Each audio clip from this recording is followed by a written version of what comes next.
So there's been mixed reactions to President Cyril Ramaphosa's announcement of a judicial commission of inquiry to probe allegations made by KwaZulu-Natal Commissioner Lieutenant General Nhlanhla Mkhwanazi. On Sunday, the president announced a judicial commission of inquiry that was led by Deputy Chief Justice Mbuyiseli Madlanga to investigate allegations of criminal syndicates infiltrating law enforcement agencies. Ramaphosa has also placed Police Minister Senzo Mchunu on leave of absence with immediate effect. Now, Senior Research Fellow at the University of Johannesburg Centre for African Diplomacy and Leadership, Dr. Oscar van Heerden, joins us virtually to look at the pros and cons of commissions of inquiry. Good to have you. Thanks very, very much for your time on this matter, Dr. van Heerden. Good morning, Leanne, and good morning to your viewers. So, is the commissions of inquiry, is this another theatre? Because some people calling it a theatre of inquiry, or is this the way to go? You know, Leanne, the president was left with very few options in this regard. You know, very serious allegations were made against the minister and against the justice system in its entirety. And as a result, the president had very little option but to say, I take the allegations serious. We have to get concrete evidence as to these allegations. And the only way to do that is to have an investigation.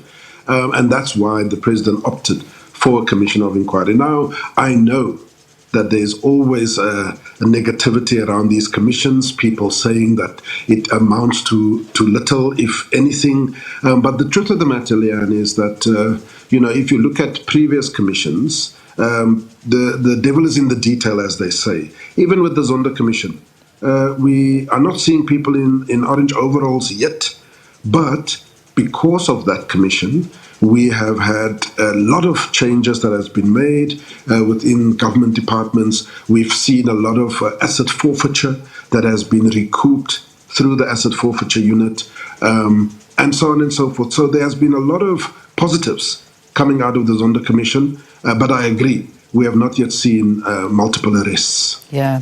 So let's look at the costs of these commissions, and to your point that yes, maybe things have come out of it, but we haven't seen significant arrests that are happening, and yet there have been many recommendations that people feel, what's the point? You have these recommendations. I mean, this is the 5th commission since 2018 at an average cost of 200 million rand, with the Zondo Commission costing 1.2 million rand alone, just alone. Let's talk to that, because the cost versus the outcomes, is it honestly worth it? 1.2 billion. I beg your pardon, 1.2 billion. Sorry, thank you. I meant to say billion. No, certainly, certainly a lot of money. But I think everyone would agree. You know, you don't get a provincial police commissioner like Mkhwanazi coming to the fore, making very serious allegations, questioning the security apparatus of the country. And then, you know, even if the president went to the extreme, for argument's sake, and said, Mchunu, you are fired, you know, and you are no longer in the position, it was not going to address the fundamental issues that Mkhwanazi is actually raising. And so I think the president had to establish this commission. It's going to cost a lot of money, this is true, a lot of traveling up and down, various people being interviewed, and so on and so forth. But I think we would all agree that we will not be feeling safe, and we will not have the confidence and trust in the police service and the security establishment if we don't understand the true rot that is within the South African police service, because this has been coming on for a long time, Leanne. This is not something new that Mkhwanazi is raising. I mean, we've seen the kind of theatre and drama that is played out with the South African police services from the days of Celebi, and him, you know, being best friends with one of the biggest criminals in the country, and the list goes on and on. The firing of various people from crime intelligence. Peter Jacobs was fired or was moved because he got too close to unraveling some of the rot. We've seen Jeremy Vieri being moved out because he's getting to grips with the selling of small arms to the gangs on the Cape Flats. We've seen the withdrawal of the VIP protection from Kinnear, which ultimately led to his unfortunate death. So there's been a lot of rot within the South African Police Service. And you know, we're talking of Mkhwanazi revealing these things, but there's also the issue of timing. Why now? He knew about this information for a very long time.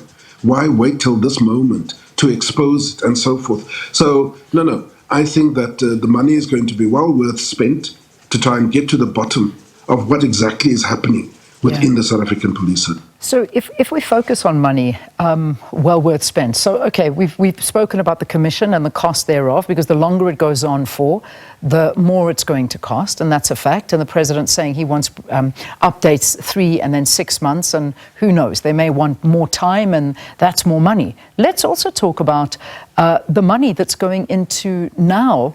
The police minister, Senzo Mchunu, has been basically put on special leave, but with full pay. So we must know that he is still going to be paid his full salary.